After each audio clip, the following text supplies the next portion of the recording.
You can change your hair, you can change your clothes, you can change your style, you can change your walk. They still not gonna like you. You have to accept being a misfit. Look at somebody and say, I'm different. I'm different. You ain't never seen nobody like me before. You're never going to see anybody like me again. I'm different. And after years and years of low self-esteem and crying about it, I'm finally starting to accept that I'm different. I'm cool with it. I'm okay with it. I can live with it. I understand it. I've been trained in it. I learned how to be a misfit. It doesn't matter that you don't like me, and it doesn't matter that you don't believe in me. I can stand on my own because I had an encounter with Jesus. No matter what happens to you, it ain't over. As long as God wakes you up, that means he ain't through with you yet. And if he wakes you up, you got a shot to correct it and get it right. And he kept waking me up. So I figured, okay, God wakes you up. That also means that he has something for you that you've yet to receive. You could take my car, I could get another one. You could take my house, I could get another house. But when you take my time, you have taken something from me that is totally irreplaceable.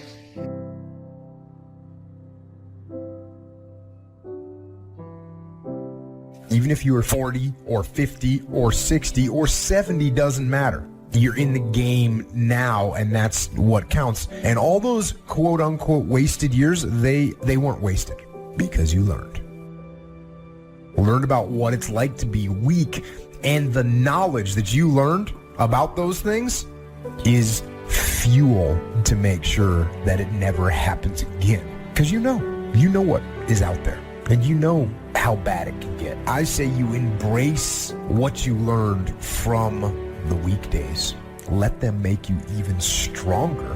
And you use your own personal transformation that you've made in life. Use that to help other people transform and get on the path as well.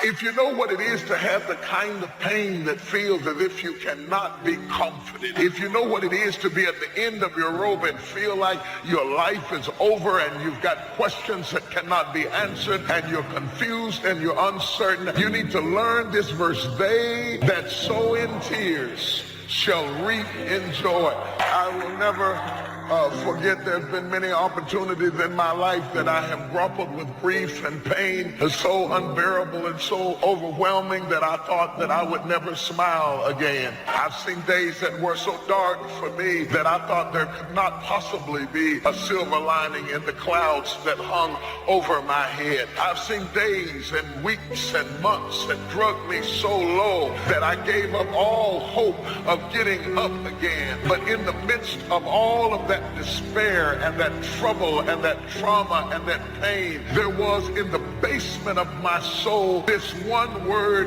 when. When should you start the day? As soon as you have it finished. Plan the day the best you can, leaving plenty of room for improvising and surprises and all the stuff that happens during the course of the day. But if you've planned a good, productive day, now you start that day, you can't believe how much more valuable your time will be. Next, don't start the month until you have it finished. The places to go and the people to see and the productivity and the sales and the customers and the development, all the rest of what you want to accomplish during the course of 30 days. And then here's the big one. This is really challenging. Don't start the year until you have it finished. To the best of your ability. It can't be finished like minute by minute. But in terms of the sweep of what you want to accomplish, make sure that that's set and ready to go. And it might get all upset. It might get torn up and you do a new one. You make so much progress the first 90 days that now you've multiplied it all by 2, by 3. Because that happened to me. I thought, wow, here's how. This is going to be a great year. By the time I'd finished the 3rd month, I'm rolling. So many things are happening, I revised my whole year's plan. Don't let anything overly bug you. Because remember now, you don't have to do anything. Someone says, well, I got to get a handle on my time. The answer is no, you don't. If you want to let it all go, you can let it all go. Somebody says, you ought, you ought, you ought. Jot this down. Ignore all the you oughts or you should.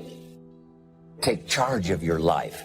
Take charge of your time. Take charge of your resources, which we're going to talk about next. Take charge of your health. You're the one that's responsible for it. It's not a requirement of society that you not have a heart attack to take care of your family, but you must make it a requirement of yourself. You will be okay. There's nothing has been wasted. Like I say, successful people don't make the right decisions, they make their decisions right. And you have an opportunity right now to make things right inside and out. When you say you're depressed, you've got to understand that depression is the opposite of expression. So what you're literally doing is stuffing down and depressing something that wants to come up and rise out. I wouldn't be surprised if you had like jaw, ear, or neck pain having to do with expressing yourself, speaking your truth. So yeah, you're depressing yourself. Stop it. Speak up. Speak your truth. Now, right, once you get that off your chest, now it's time to turn the flashlight in and discover what your truth is. We are living in a generation of the dumbing down of ideas because we have traded effectiveness for busyness. We are so busy and we think because we're busy, we're effective. But I want you to challenge your schedule for a minute and ask yourself, are you really being effective? Or is your life cluttered with all kinds of stuff that demands you and drains you and stops you from being your highest and best self? And are you substituting busyness and all the chaos that goes along with busyness from being effective? It's easy to get faked out by being busy. Guy comes home at night all exhausted, falls in the chair and says, oh, I've been going. Here's the big question. Doing what? It's not the going. Some people are going, and they're doing figure eights. So don't mistake movement for achievement. There's a lot of things you can take from me and I could make it. You could take my suit, I got another one. You could take my car, I could get another one. You could take my house, I could get another house. But when you take my time, you have taken something from me that is totally irreplaceable. We do everything except the most important thing is to value our time. It takes time to be creative. You were meant to be creative. You have creativity.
You would be creative.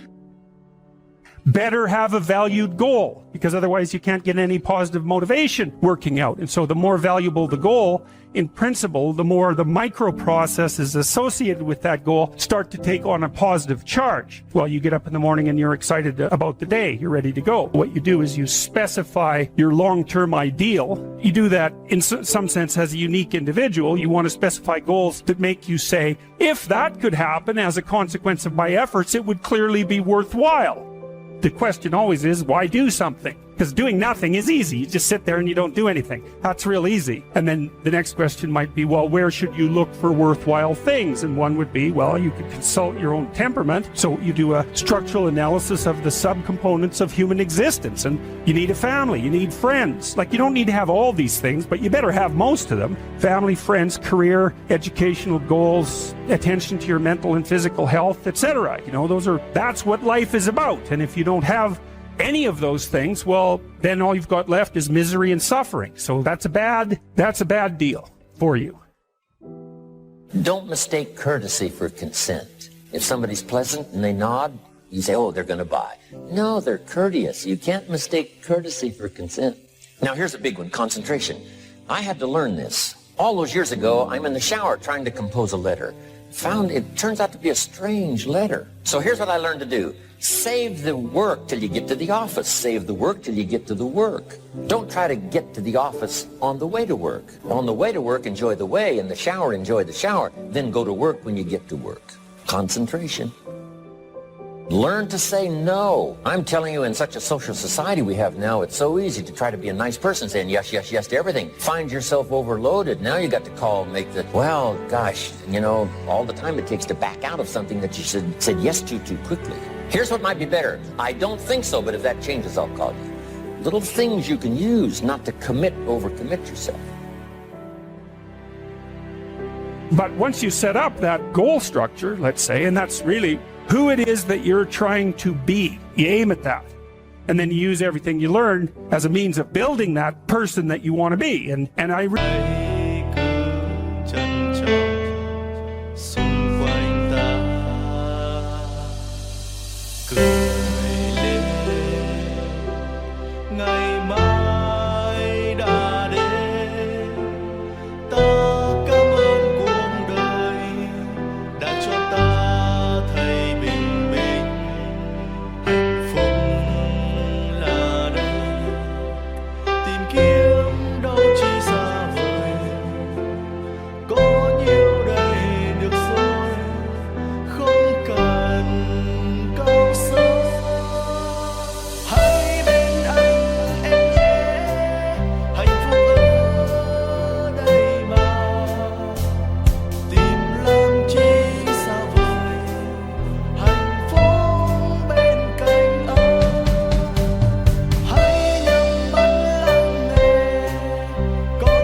mean want to be. I don't mean should be, even those things are going to overlap.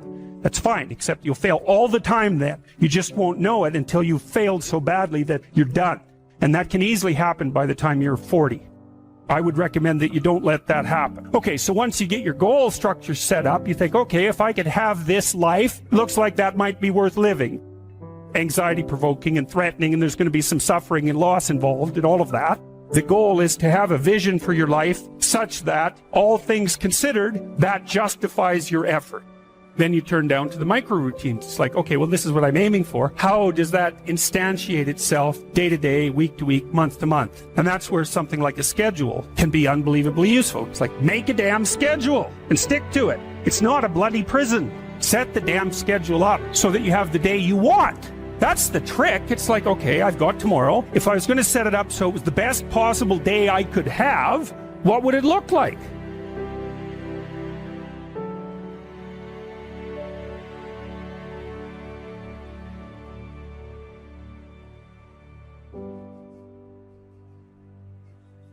You got till midnight to get rid of every poison that's hindering you, every inflexibility that's stopping you from what God is about to pour into your life. Woe be unto you if you go into another year and waste another year with the old mentality while somebody's in the hospital begging God for the opportunity that you have right now. You better step into this moment.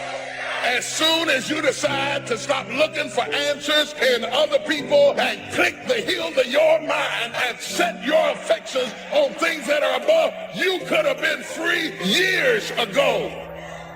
Do not be conformed to the patterns of this world, but be transformed by the renewing of your mind.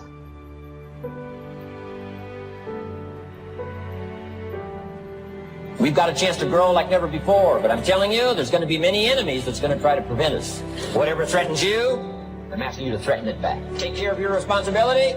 Somebody wants to destroy your chances for a good future by their negative talk, negative thinking, putting it all down. I'm telling you, walk away if you have to. Walk away.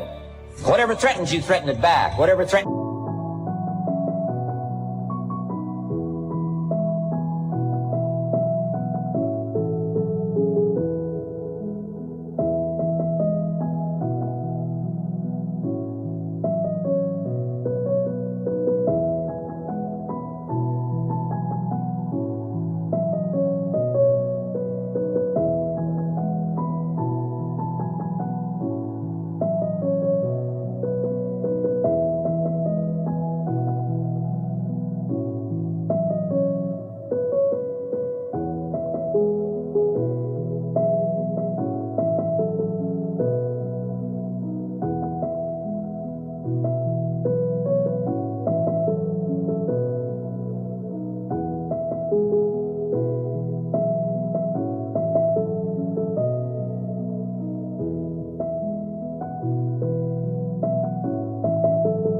your opportunity, threaten it back. Now, some of our enemies are on the outside.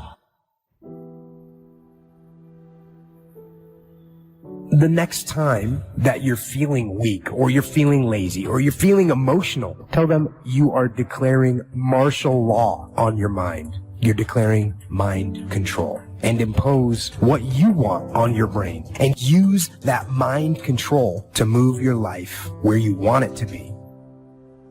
It's not about clearing out your closet. It's about the transformation of your mind.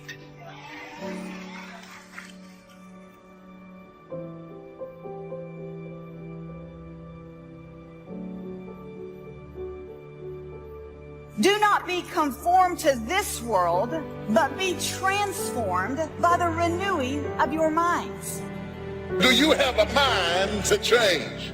Do you have the mindset to be blessed? You have to decide to be blessed.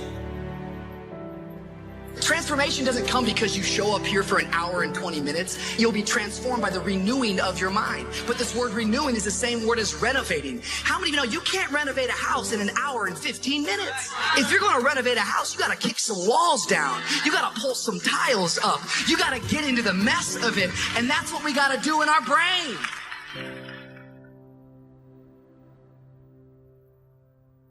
You have to decide that you're going to be in control and that you are going to do what you want to do. You are the machine and you can control the machine. Weakness doesn't get a vote. Sadness, no vote. Frustration, no vote. I don't even give my temper a vote. But here's the most important thing to understand. Some of our enemies are on the inside. You got to do battle with your own indifference. And you've got to learn not only to nourish your values, you've got to learn to do battle with your enemies. A whole set of circumstances can bend you over. What your daddy did to you, what your mama didn't do for you, can bend you over and keep you an emotional cripple for a long time. There's some people here who's still spinning from things that's happened years ago, and you can't shake it. It's got you crippled and you can't straighten up. Every time you straighten up, you can only go.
Because it's not only a problem of health, it's a problem of habit. You're used to being bent over. Because you can be bent over so long, you don't even know how to straighten up. And things aren't straightening out. They aren't getting better. You remain crippled in your situation. Sometimes you got to talk to yourself. Sometimes you got to say to yourself, now you know better than that. Sometimes you got to talk to yourself. When you see somebody you don't like, or somebody who gets on your nerves, you got to talk to yourself.